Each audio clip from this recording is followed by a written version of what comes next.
At kaugnay po sa issue ng mga nawawalang sabungero, inirekomenda ng Department of Justice na kasuhan ng kidnapping with homicide si Atong Ang at 21 iba pa, kabilang ang ilang police official. May rekomendasyon ding kasuhan si Ang at iba pa ng 16 counts of kidnapping with serious illegal detention. Nakatutok live si Sandra Aguinaldo. Sandra. Yes, Vicky, kasama nga ang negosyanteng si Charlie Atong Ang sa inirekomenda ng Department of Justice na kasuhan.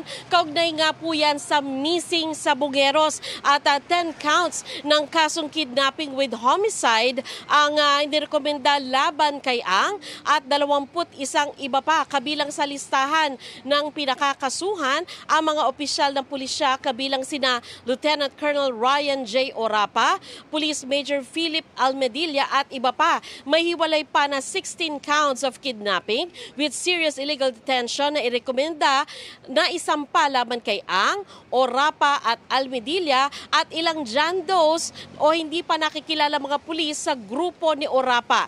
Ayon sa DOJ, isasampa ang mga kaso sa iba't ibang RTC kabilang na ang Lipa City, Santa Cruz, Laguna at San Pablo, Laguna. Nangangahulugan po na binigyang bigat ng panel of prosecutors ang mga testimonya ng whistleblower na sina Julie Dondon Patidongan at kanya mga kapatid na sina Elakim at Jose, pati na po ang salaysay na isa pang tauhan ni Ang. Matatandang itinuro ni Patidongan si Ang bilang mastermind sa pagdukot ng mga nawawalang sabungero mula 2021 hanggang 2022 sa iba't ibang lugar sa Bulacan, Maynila, Laguna at Batangas. Sinabi pa ni Patidongan na pinatay na raw ang mga sabungero at tinapon ang mga labi sa Taal Lake. Tinawag naman ng abogado ni Ang na si Attorney Gabriel Villarreal na depektibo at hindi patas ang rekomendasyon ng DOJ at sila daw po ay maghahain ng motion for reconsideration para ito'y mabaliktad. Sa ngayon, Vicky, ay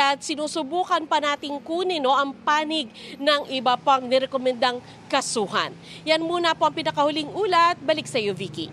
Maraming salamat sa iyo, Sandra Aguinaldo.